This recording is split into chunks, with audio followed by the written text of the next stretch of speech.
When I arrived in Kiev on the 1st of February this year, Independence Square was under siege, surrounded by police loyal to the government. The protesters who occupied Maidan, as the square is known, prepared for battle, stockpiling homemade weapons and mass-producing improvised body armor. The Euromaidan protests began peacefully at the end of 2013, after the president of Ukraine, Viktor Yanukovych, rejected a far-reaching accord with the European Union in favor of stronger ties with Russia. In response, tens of thousands of dissatisfied citizens poured into central Kiev to demonstrate against this allegiance. As the months passed, confrontations between police and civilians intensified. I set up a makeshift portrait studio by the barricades on Hrushevskoho Street.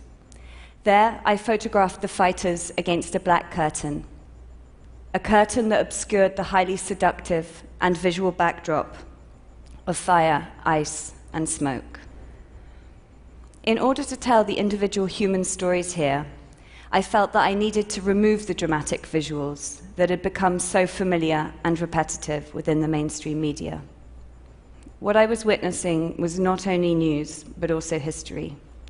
With this realization, I was free from the photojournalistic conventions of the newspaper and the magazine. Oleg, Vasily, and Maxim were all ordinary men, with ordinary lives from ordinary towns. But the elaborate costumes that they had bedecked themselves in were quite extraordinary.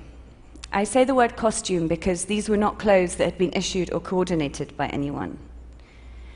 They wore improvised uniforms made up of decommissioned military equipment, irregular combat fatigues, and trophies taken from the police.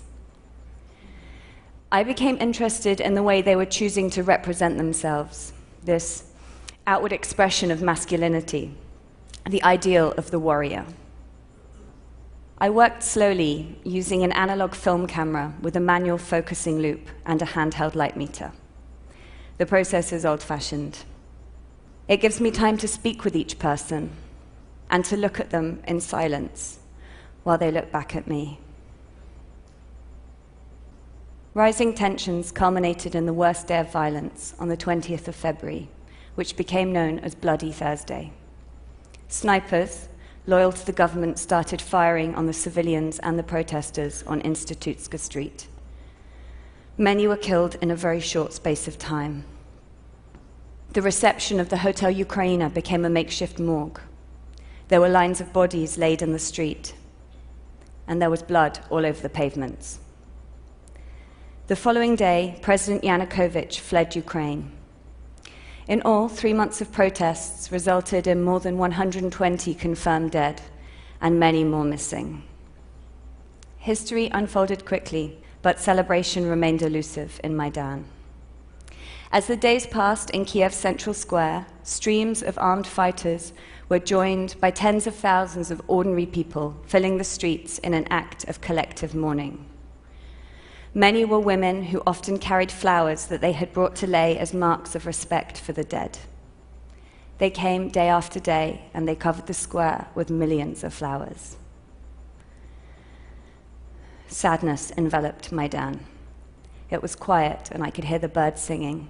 I hadn't heard that before. I stopped women as they approached the barricades to lay their tributes and asked to make their picture. Most women cried when I photographed them. On the first day, my fixer M&A and I cried with almost every woman who visited our studio. There had been such a noticeable absence of women up until that point, and the color of their pastel coats, their shiny handbags, and the bunches of red carnations, white tulips, and yellow roses that they carried jarred with the blackened square and the blackened men who were encamped there. It is clear to me that these two sets of pictures don't make much sense without the other. They are about men and women and the way we are, not the way we look, but the way we are. They speak about different gender roles in conflict, not only in Maidan and not only in Ukraine. Men fight most wars, and women mourn them. If the men show the ideal of the warrior, then the women show the implications of such violence.